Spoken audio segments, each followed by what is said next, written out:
On a tendance à croire que les mutations culturelles arrivent lentement, par petites vagues discrètes, et que les habitudes d'une génération prennent des décennies à changer. Et puis un beau jour, des millions de personnes se mettent à faire un truc qu'elles n'auraient jamais imaginé faire.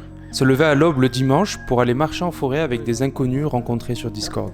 Cette scène se répète chaque week-end dans toutes les grandes villes. Il est 7h, des dizaines de jeunes citadins convergent vers les quais. Ils sont tous équipés comme s'ils allaient gravir l'Everest. Mais notre destination n'est qu'à 1 heure de RER. C'est la forêt de Carnel. On est au nord de Paris du coup. Au nord de Paris, il y a pas mal de forêts qui sont pas très connues. Et moi j'aime bien y aller. Et c'est un endroit qui est cool parce que tu peux te poser, il y a une petite plage et tout. Et là on est avec un groupe qui est assez hétérogène. Il y a des gens que je connais, il y a pas mal de gens que je connais pas. Et voilà, ça se passe très bien, c'est sympa. Il y a 10 ans, cette scène aurait été impensable. Comment la randonnée, l'activité qu'on a associée aux retraités avec leur caouet délavé et leurs petits bouts de saucisson dans la poche arrière, est-elle devenue l'activité la plus cool à faire le week-end ? Comment la randonnée est-elle devenue le nouveau samedi soir d'une génération entière ? Avant la rando, c'était un truc de vieux. Et c'est drôle parce que si t'allais sur un site de marque de randonnée il y a encore 2 ans, la première page, c'était souvent des vieux qui profitaient de leur retraite entre 2 sapins, tu vois, et qui faisaient une petite rando. Aujourd'hui, c'est des jeunes, t'as presque des photos en négatif avec un flou, etc., tu vois, c'est hyper arty. Et tu sens bien que la cible, elle a changé. C'est pas les marques qui ont spécialement impulsé ça. Je pense qu'il y a beaucoup de marques qui suivent ça et qui en profitent bien. Et elles ont bien raison. Mais tu sens en tout cas que même dans l'imagerie de la rando, ça a changé. 56% des Français ont fait de la randonnée en 2021 contre seulement 37% en 2014. Ce qu'on observe là, c'est pas juste un nouveau phénomène de mode. C'est une inversion culturelle totale qui révèle quelque chose de fondamental pour comprendre notre époque. Une génération qui transforme la déconnexion en nouveau luxe et l'effort physique en capital social. Je suis allé marcher avec le collectif Parenthèse et j'ai longuement échangé avec leur fondateur Raphaël pour comprendre ce phénomène. Et ce que j'ai découvert, c'est le laboratoire de nos aspirations et de nos contradictions. Bon, on a parlé des chiffres tout à l'heure, mais ce qui est incroyable, c'est que la randonnée, c'est devenu le sport numéro 1 en France, passant devant la natation et le vélo. Les derniers chiffres officiels qu'on a datent de 2021. 2021, on le sait tous, c'est la période où on sort du confinement. Et de quoi on avait envie plus que toute autre chose, c'était simplement de sortir, prendre l'air. Et c'est ça qui est génial avec la randonnée, c'est que c'est gratuit, il suffit d'aller marcher dehors et on fait de la randonnée. Donc c'est difficile d'avoir vraiment des chiffres à jour là-dessus. Mais ce qui est sûr, c'est qu'il y a eu une véritable explosion. Là, on va faire un tour dans le site. Le premier truc, ce serait plus l'activité sportive. Je trouve que c'est assez sympa de faire des activités sportives, que ce soit pas en intérieur, donc l'idée de pouvoir un peu plus être en exploration, l'idée aussi de cheminer. Donc en seulement 7 ans, on est passé d'une activité de niche à un véritable raz-de-marée sportif, mais aussi culturel. Vous voyez sur ces images, on est en forêt de banlieue, on n'est pas sur un sommet dans les Alpes. Mais pourtant, tout le monde a l'air prêt pour une expédition exprès Kaizen. Parce que des influenceurs, forcément des marques aussi, ont mis en avant ce sport et ont dit bah regardez, moi c'est ce que je fais, c'est cool. Et en plus, il y a un style qui est le Gorpcore du coup, qui va bien avec et qui maintenant est à la mode. Les pantalons trop larges, bah, ça vient aussi de la rando. Le fait d'avoir des gros sacs avec plein de sangles, etc., ça vient de la rando. Les lunettes de vitesse, ça vient quand même du running, mais en tout cas c'est lié à la rando. Et c'est ça qui est intéressant, je trouve, c'est que vu que ça vient prendre des codes de la randonnée, bah forcément on coolifie un peu le sport d'origine. Cette explosion a créé quelque chose d'inattendu, une obsession esthétique qui a même son petit nom. Cette obsession, elle s'appelle le Gorpcore, G-O-R-P, comme Good Old Raisins and Peanuts. C'était le mix énergétique préféré des randonneurs old school à l'américaine. Le Gorpcore, c'est prendre des inspirations de marques plutôt faites pour être portées à l'extérieur, voire pour de la performance à l'extérieur d'ailleurs, pour faire un style qui est uniquement urbain. Les premiers cools, c'est ceux qui ont sorti ces vêtements de leur utilisation première en tout cas. Donc je te sortirai pas des athlètes ou des alpinistes, puisque eux, par définition, ils ont vraiment besoin de ces vêtements. Moi, les premiers noms qui me viennent en tête, c'est plutôt des rappeurs.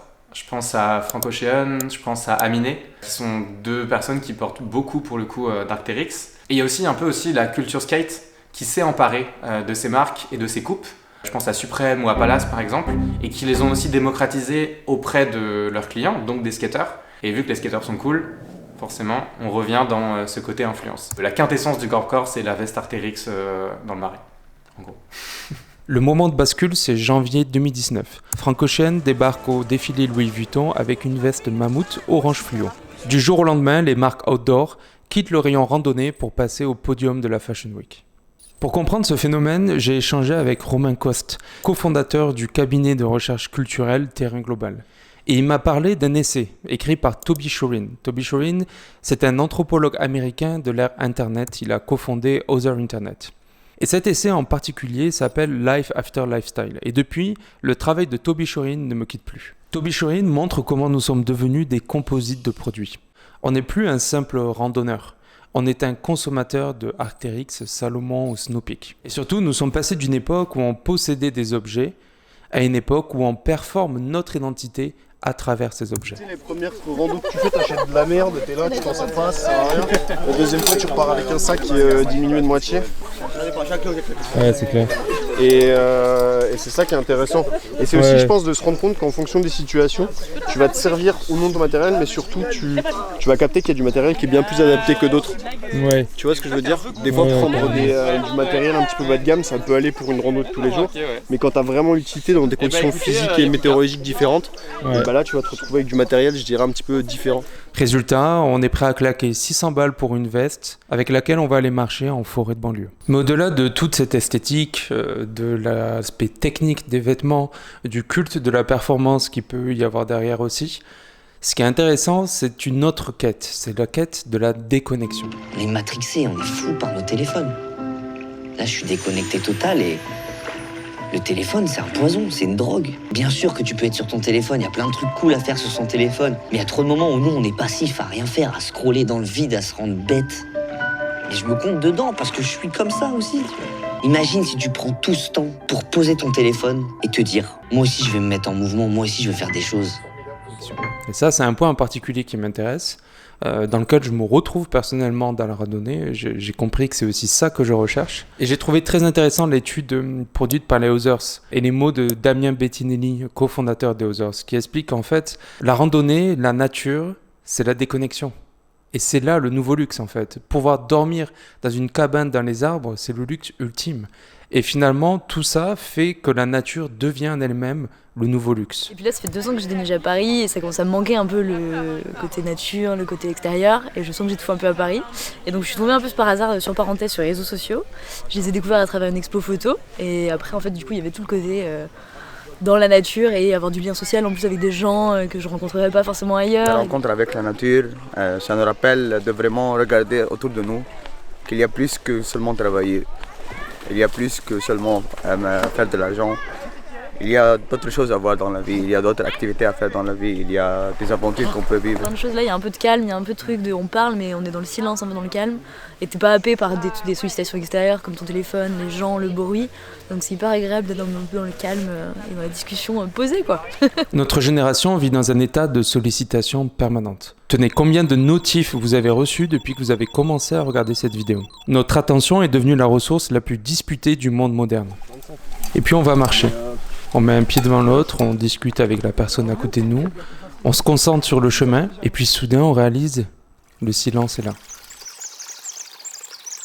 On n'a plus regardé son téléphone depuis presque 1 heure. On n'est plus dans l'exigence de répondre à cette temporalité, d'être connecté en permanence. La nature nous a permis de nous focaliser sur autre chose, et nous voilà déconnectés. La randonnée est devenue bien plus qu'une activité.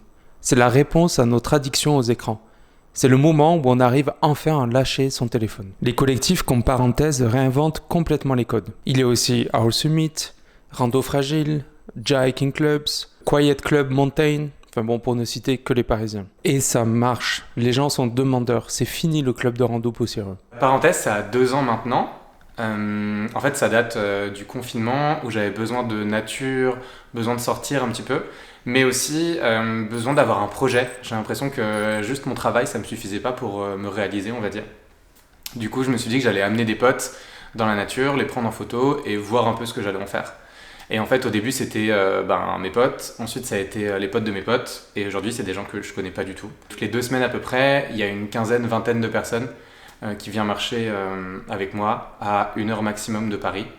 Et voilà, l'idée c'est vraiment de prendre un grand bol d'air frais. L'extérieur c'est un club de rando, mais en fait ça sert avant tout à rencontrer des gens qui nous ressemblent dans des contextes qu'on n'aurait pas forcément dans notre vie quotidienne, quoi. Ce qu'on observe ici, c'est exactement ce que Toby Shorin décrit dans son essai. C'est le passage de l'ère lifestyle vers une ère où la culture devient le produit en lui-même. Ces collectifs ne vendent pas des vestes ou des chaussures, ils créent des appartenances. La pratique prime sur le produit. C'est un système culturel complet qui dépasse le simple commerce. Mais regardez ce qui se passe maintenant. Le sommet atteint en quelque sorte. Le moment est là. Et qu'est-ce qu'on fait ? Eh bien, on sort nos téléphones. On organise le petit shooting photo, on sort le drone, on prépare les stories Instagram et le contenu qu'on va poster ensuite. C'est notre contradiction générationnelle. Transformer la déconnexion en hyperconnexion. Les chiffres sont hallucinants. Sur TikTok, en seulement quelques mois, fin 2024, on a dépassé le 1 milliard de vues sur le hashtag randonnée. Au tout début, je prenais que des photos. Ensuite, j'ai des potes qui m'ont dit « Ah ben on peut prendre de la vidéo ». Ensuite, on a eu un drone. Ensuite, blablabla. Et on va de plus en plus loin. Et à un moment, on s'est dit mais on pourrait faire une expo photo en fait. Et on s'est regardé, on s'est dit ok, on n'a jamais fait d'expo photo, et ben raison de plus. Les publications géolocalisées obtiennent 80% de plus d'engagement. Donc forcément, la randonnée, c'est un truc qui cartonne sur Instagram. Et là, à ce stade de la vidéo, vous pouvez avoir l'impression que je suis là pour critiquer cette pratique. C'est pas du tout le cas. Parce que je fais ma propre critique et ma propre analyse. Je suis complètement dans cette hype et j'essaie de comprendre pourquoi, qu'est-ce qui m'a influencé aussi. Et regarder cette vidéo, faire cette vidéo ne fait que participer au même phénomène. On parle de déconnexion de manière hyper connectée. Tout simplement parce qu'on est pris dans cette boucle assez infernale. On dépend de ces plateformes pour obtenir notre déconnexion derrière, pour se libérer du temps. Et c'est exactement ce que je fais aujourd'hui. On cherche l'authenticité tout en la documentant. Et on cherche la solitude tout en la partageant aux autres sur Internet. Je dirais qu'aujourd'hui, les écrans, ils sont partout. Et c'est pas bien ou pas bien, c'est comme ça. Et en fait, aujourd'hui, quand on est un jeune à Paris, il faut vivre avec les écrans. C'est pas ça le problème, en soi. Le problème, c'est plutôt de ne vivre qu'à travers ces écrans, je pense. Et c'est pas spécialement politique ce que je dis, c'est plus de la santé mentale et du bien-être, j'ai l'impression. Je vois bien que dès qu'on déconnecte un peu longtemps de ces écrans, on retrouve des sentiments, des sensations, vraiment un truc physique qu'on n'avait plus en fait. Moi-même je suis le premier à scroller TikTok pendant des heures, mais par contre je suis aussi le premier à laisser mon portable une journée entière dans mon sac quand je vais aller marcher. Et ça c'est un truc, j'ai l'impression, qui s'entraîne un peu comme un muscle en fait. C'est-à-dire qu'au début c'est dur. C'est assez dur, comme quand on se force à lire par exemple. C'est assez dur de se dire ok ben là je vais en forêt et pendant 1 heure et ben je vais pas regarder mon portable, je vais pas regarder même ma vitesse de marche par exemple, je vais pas mettre Strava, je vais pas répondre aussi aux vibrations dans ma poche. Non, je vais juste être en phase avec ce qui se passe autour de moi, ce qui a rien de ésotérique pour autant, hein. C'est vraiment juste des sensations. Mais puisque c'est un muscle et puisque ça s'entraîne, bah ça veut dire que c'est de plus en plus facile. Et moi c'est ce que j'aime beaucoup, c'est qu'à un moment on l'oublie complètement en fait ce portable.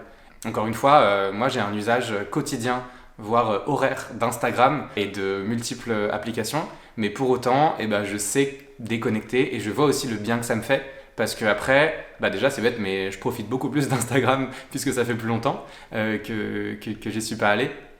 Mais au-delà de ça, j'ai l'impression de regarder aussi vraiment avec mes yeux, de ressentir les choses, de pas voir les choses comme des opportunités de prendre une story par exemple. Non, là on se parle vraiment de c'est agréable et j'ai envie de faire continuer le moment le plus longtemps possible.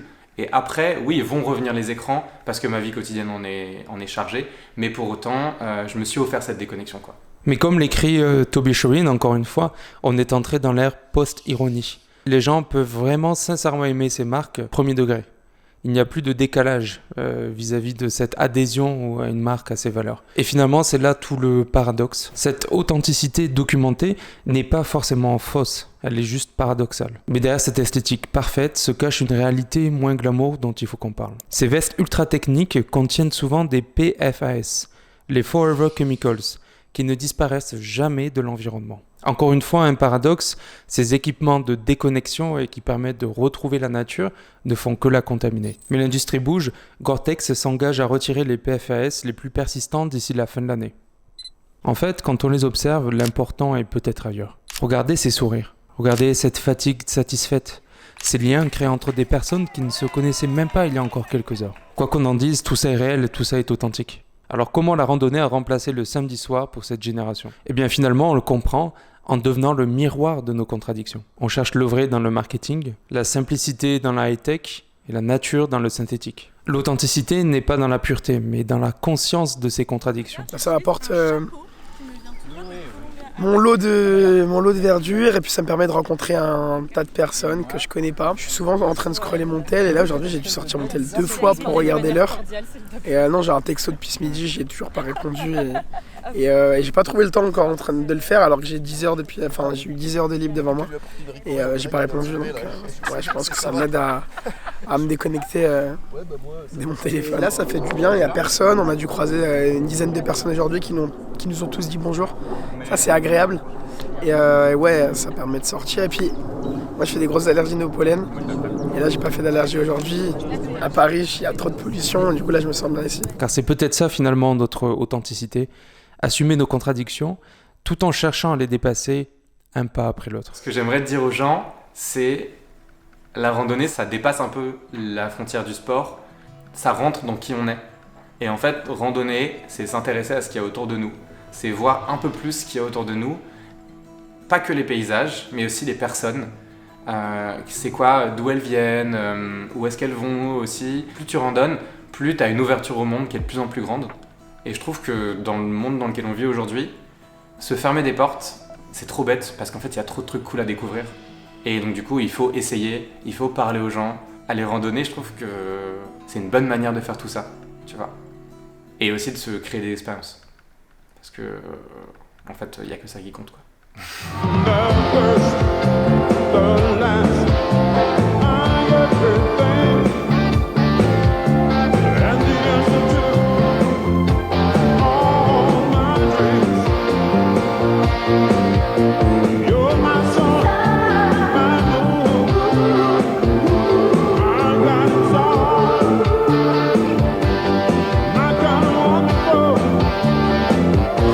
La montagne, ça vous gagne. Cette génération saura-t-elle dépasser ces contradictions ? Pourra-t-elle créer de nouvelles formes culturelles qui transcendent la simple consommation ? Et vous qui regardez cette vidéo, est-ce que vous participez d'une manière ou d'une autre à cette petite révolution ambiguë ? Comment vous imaginez l'évolution de notre rapport à la nature ? J'aimerais bien qu'on en discute en commentaire. Et vous pouvez suivre aussi ma newsletter très haut débit sur Substack, où j'écris des papiers dans la même veine que ce que peut faire Toby Shurin. Je m'inspire un petit peu de ce genre de travaux.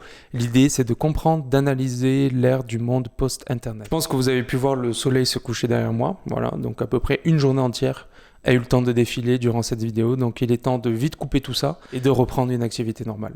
Merci, salut.